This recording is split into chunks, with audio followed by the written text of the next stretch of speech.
Hi friends, இந்த வீடியோவில் நாம் இதை பற்றி பார்க்க போகிறோம்னா கார்த்திகை தீபம் சீரியல் இதை பற்றி தான் இந்த வீடியோவில் பார்க்க போகிறோம். சரி வாங்க வீடியோக்குள்ளே போகலாம்.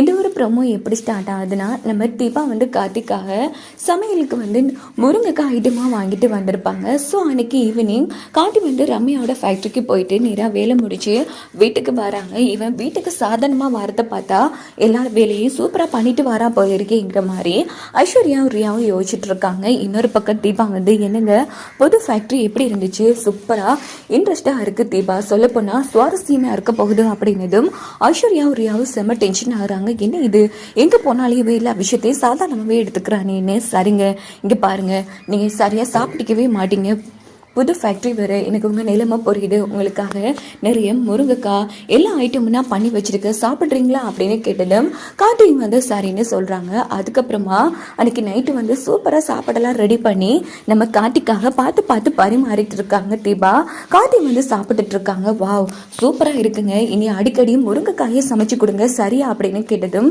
தீபா நக்கலா சிரிக்கிறாங்க. பாத்தியா தீபா, அவன் அப்படியே அவனோட அப்பா மாதிரிங்கிற மாதிரி அபிராமியும் சொன்னதும் தீபாவுக்கும் மைத்திலிக்கும் அந்த இடத்துல சிரிப்பு தாங்க முடியல. ரெண்டு பேருமே சிரிச்சிட்டு இருக்காங்க. அதுக்கப்புறமா கார்த்தி நல்லபடியாக சாப்பிட்டு முடிச்சுட்டு சரிம்மா நான் தூங்குறேன் அப்படின்னு சொல்லிட்டு கார்த்தி படுத்து தூங்கலான்னு போகிறாங்க. இங்கே பார்த்தோன்னா நம்ம தீபா வேலையெல்லாம் முடிச்சுட்டு வராங்க. உடனே கார்த்தி என்ன பண்ணுறாங்கன்னா தீபாவையே பார்த்து சைட் அடிச்சிட்டு இருக்காங்க. ஒருவேளை முருங்கைக்காய் வேலை செய்ய வாய்ப்பு இருக்கு. இன்னொரு பக்கம் நம்ம தீபா என்ன இது, ஒரு நாள் பார்க்காத கார்த்திக் சார் இப்படி பார்த்துட்டு இருக்காங்க, என்ன ஏன் இப்படி பார்த்துட்டு இருக்கீங்க அப்படின்னு கேட்டதும் நான் உங்களை பார்க்கக்கூடாதா அப்படின்னு கார்த்திக் கேட்குறாங்க. இல்லைங்க, அப்படிலாம் ஒன்றும் இல்லை, எப்பவும் போல வேலை முடிச்சு வந்தா எனக்கு ரொம்ப டயர்டாக இருக்குன்னு படுத்து தூங்கிடுவீங்களே, அதான் இன்னைக்கு அதிசயமாக இருக்கு கேட்டேன். சரி சரி பார்த்துக்கோங்க அப்படின்னுட்டு தீபாவும் அவங்க பாட்டுக்கு வேலையை பார்த்துட்டு இருக்காங்க. உடனே கார்த்தி தீபா கிட்டே நெருங்கி வராங்க. என்ன பண்ணிட்டு இருக்கீங்க அப்படின்னு கேட்டதும் நான் பக்கத்தில் வரக்கூடாதா அப்படின்னு கார்த்தி ரொமான்டிக்காக அந்த இடத்துல தீபா கிட்ட பேசிட்டு இருக்காங்க.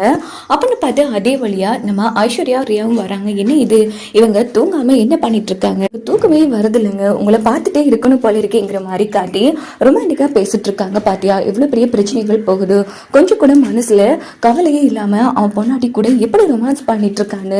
ஆமாங்க, சரி இந்த அசிங்கத்துல நம்ம பார்க்கத்தானே வேணும், போகலாம் அப்படின்னு ரியாவும் ஐஸ்வர்யா அங்கிருந்து கிளம்பினதும் கார்த்தி நம்ம தீபா பக்கத்துல தீபாவுக்கு முத்தம் கொடுக்குறாங்க. கார்த்திக் சார் என்ன இதெல்லாம் அப்படின்னு கேட்டதும் நான் முத்தம் கொடுக்க கூடாதா அப்படின்னு கேட்டு கார்த்தி ரொமான்டிக்கா அந்த இடத்துல தீபா கிட்ட பேசினதும் தீபாவுக்கு பயம் வந்துருது. சரி நாளைக்கு ஃபேக்டரிக்கு போகணும், டைம் ஆச்சு, நீங்க தூங்குங்க அப்படின்னு சொல்லிட்டு கார்த்திக் கையை உதறி விட்டுட்டு தீபா வெக்கப்பட்டுட்டு கதவை சாத்திடுறாங்க. வெளியில போய் தீபா கதவை திறங்க அப்படின்னு சொல்லி கார்த்தி கத்திட்டு இருக்காங்க. அதுக்கப்புறமா தீபா இனி இது ஒருவேளை அண்ணியும் நம்ம மீனாட்சி அக்காவும் சொன்ன மாதிரி முருங்கைக்காய் தான் வேலை காட்டிருச்சோ, ஐயோ பாவம் கார்த்திக் சார் என்கிற மாதிரி தீபா ஃபீல் பண்ணுவாங்க. இப்படிதான் வரக்கூடிய ப்ரோமோ எடுத்துட்டு போக வாய்ப்புகள்.